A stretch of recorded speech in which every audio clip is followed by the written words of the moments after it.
It's your boy, Henry with a 3, because Henry with an E was already taken. Coming at you again, this time with a producer hack that when I learned this, let me tell you what, this leveled up my production a lot. And it's a theory that really works on a lot of levels, but I'm going to specifically be going over it with hip-hop drums. We're talking about space, making space for things, making sure everything has its own space to operate in, and just getting a cleaner sound with your records by removing things.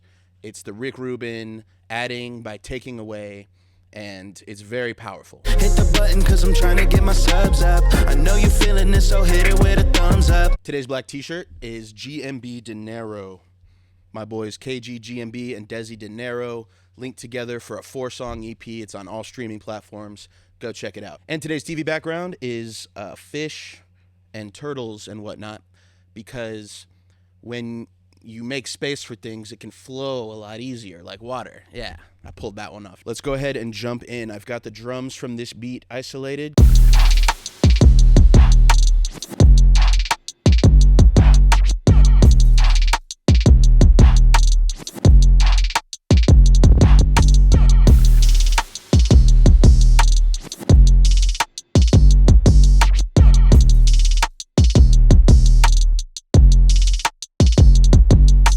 So that's the gist. They're pretty hard as is, I'm not gonna lie, but wait till you see what happens when we're done here. So let's start with this rim right here.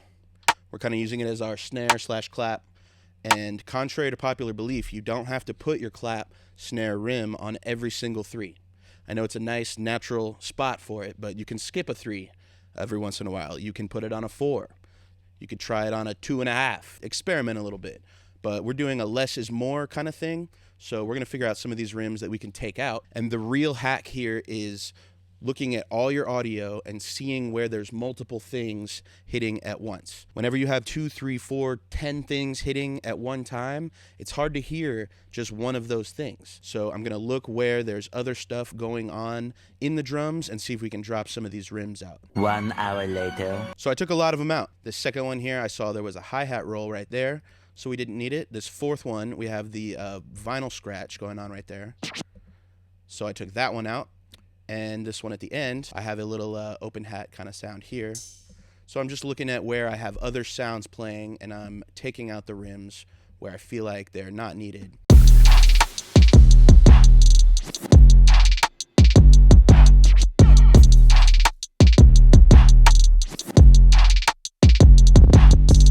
And just like that, we've created space. It hasn't lost any of its momentum or its feel. It's opened it up a little bit simply by not having that rim on every single 3, just letting it breathe and have its moments for the other drums and for a rapper or singer to occupy. Let's go ahead and move into the hi-hats, because that's obviously a very important element when it comes to rhythm. There's a lot of those hi-hats in there. 2 hours later. We just did some surgery on these hats. We took out a lot of them, specifically where there are hat rolls going on with this other hat. There's chants in some places, some vinyl scratches. This chant right here, wherever there's other stuff going on, we've cut out some of the hats, and it gives it a more intricate kind of bounce and a really cool feel, in my opinion.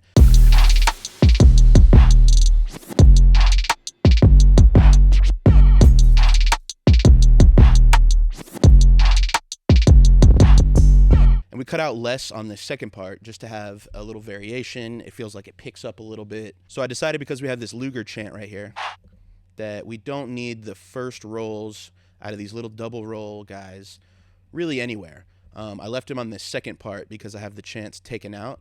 But by doing this and dropping the original hat, this chant now has its own space to really just hit that. And there was one note at the end of the second roll that we had a hi-hat from our original hi-hat line already there. So we've taken that one out just to not have 2 hats really hitting at the same time.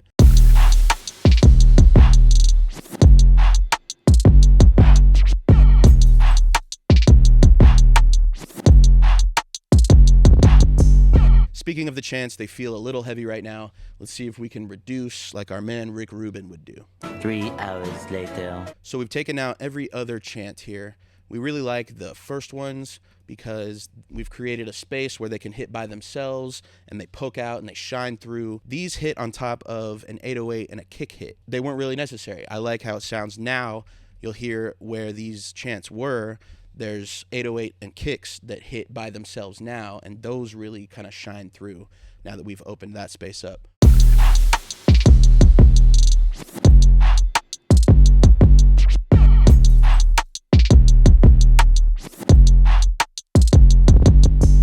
Speaking of kick and 808, let's see if there's anything we don't need there. 6 hours later.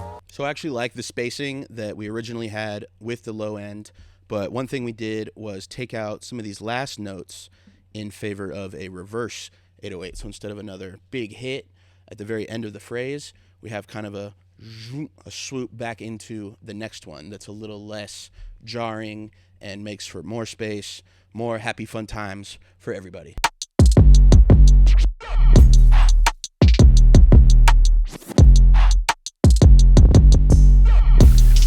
Another thing we did is create a part where we took out a lot of the 808 notes and left the kick kind of riding. So there's just a part of the song where the 808 gets a break, and right when you think it's gone, it comes back, because you can't have the joy of having something unless you've experienced not having it, right? That's deep, I think, probably.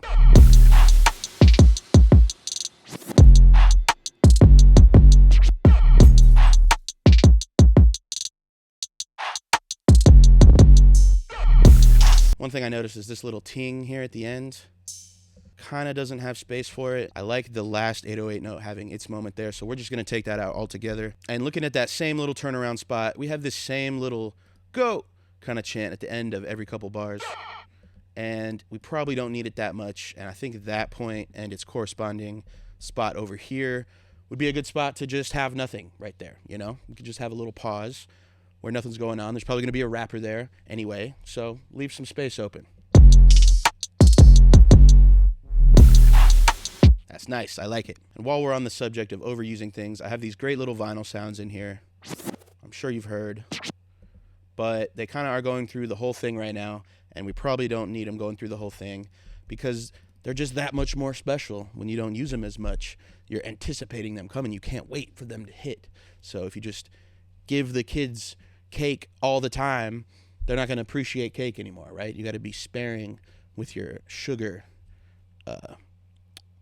Why do I always do food metaphors? So we've taken the vinyls out in these two spots where our extra open hats are introduced to kind of create some more space for the open hats. Speaking of the open hats, this section in particular has 3 of them. It's a lot of open hats going on. I do like the rhythm it's creating, but I'm sure there's a few that we can give the axe. 3 days later. So we took out these open hats that happened on the rolls up here, and we've taken the second rolls that happen up here and taken those out as well because they happen on our open hats down here. And last, we've taken out every closed hat that hits whenever the open hat hits.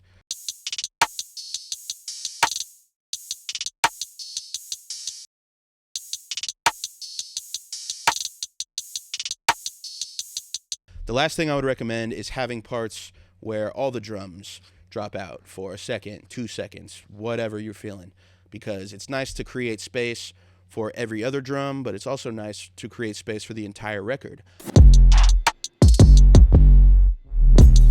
But yes, for me, this is a huge part of beat making. Whenever I do my drums, I like to kind of throw it all out on the table and then just start dialing back, cutting it out, seeing what's actually leading the groove, what is necessary for the groove to be maintained, and if there's something that is not necessary to maintain our rhythm, I'm cutting it out and I get a cleaner sound out of it. So if you remember what our drums sounded like in the beginning, this is what they sound like now.